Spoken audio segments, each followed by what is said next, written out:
이혼 후 이미 양육권 합의가 확정된 상황이었기에 법적 절차 없이는 아무것도 바꿀 수 없었던 사건입니다. 자녀가 직접 경찰에 신고까지 했는데도 말이죠.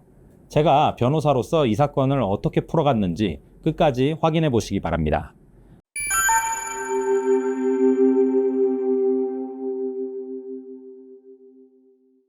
안녕하세요. 법률사무소 운율의 김신 변호사입니다. 오늘은 제가 실제로 진행한 사건 중 친권자 및 양육자 변경 심판 성공 사례를 소개해 드리려고 합니다. 이혼 후 이미 양육권 합의가 확정된 상황이었기에 법적 절차 없이는 아무것도 바꿀 수 없었던 사건입니다. 자녀가 직접 경찰에 신고까지 했는데도 말이죠. 제가 변호사로서 이 사건을 어떻게 풀어갔는지 끝까지 확인해 보시기 바랍니다. 의뢰인, 즉 청구인은 전 배우자의 극심한 가정폭력으로 인해서 이혼 당시 심하게 다친 상태에 있었어요. 몸 상태가 아직도 회복이 안 된 상태에서 어린 자녀를 직접 양육하기 어렵다는 판단 아래 부득이하게 양육권을 전 배우자에게 넘기는 내용으로 이혼 조정이 성립되었고, 그 이후 자녀와 오랜 시간을 떨어져 지내야만 했습니다. 그러던 어느 날 자녀 쪽에서 먼저 연락이 왔습니다. 아버지로부터 폭행을 당해왔다는 사실을 털어놓으면서 엄마와 함께 살고 싶다는 의사를 분명히 전한 겁니다.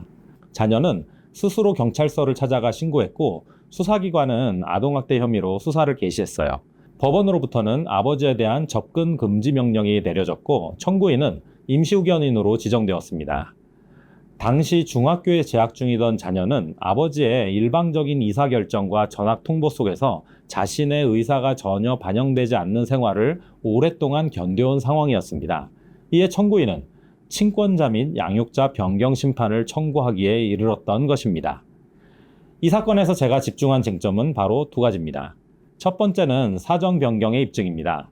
이미 법원에서 확정된 양육 합의를 뒤집으려면 합의 당시와는 달라진 중대한 사정이 있음을 구체적으로 증명해야 합니다.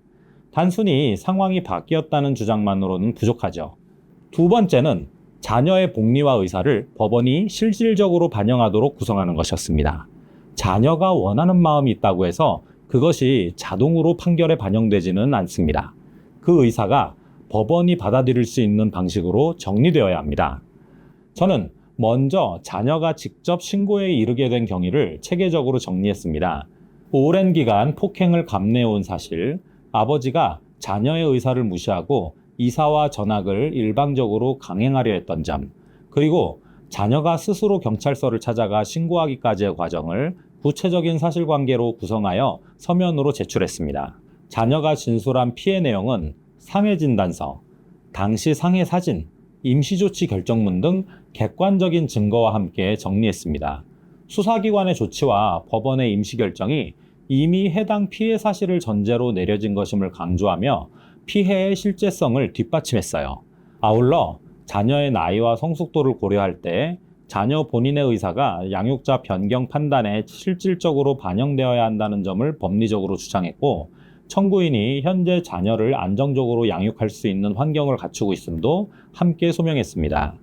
재판부는 자녀의 복리, 자녀 본인의 명확한 의사, 아동학대 관련 수사 경과 및 임시조치 내용을 종합적으로 검토해서 친권자 및 양육자를 청구인으로 변경하는 결정을 내렸습니다.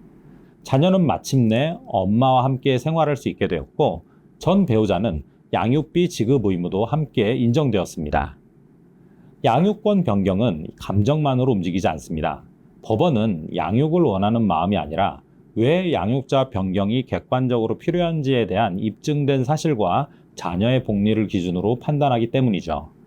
이 사건에서 자녀가 직접 신고에 나섰음에도 법적 절차 없이는 아무것도 바꿀 수 없었던 것처럼, 상황이 아무리 명백해 보여도 그것을 법원이 받아들이는 방식으로 재구성하고 전달하는 일은 별개의 문제입니다.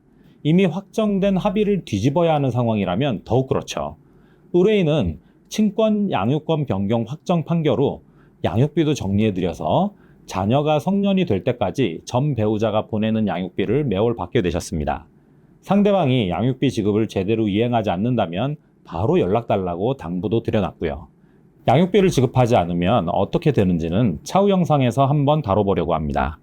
막막한 상황에서 혼자 감당하려 하기보다 처음부터 경험 있는 변호사와 함께 방향을 잡으시길 추천드립니다. 오늘 영상이 도움되셨다면 구독과 좋아요 부탁드리고요. 다음 시간에 더욱 유익한 영상으로 찾아오도록 하겠습니다. 감사합니다.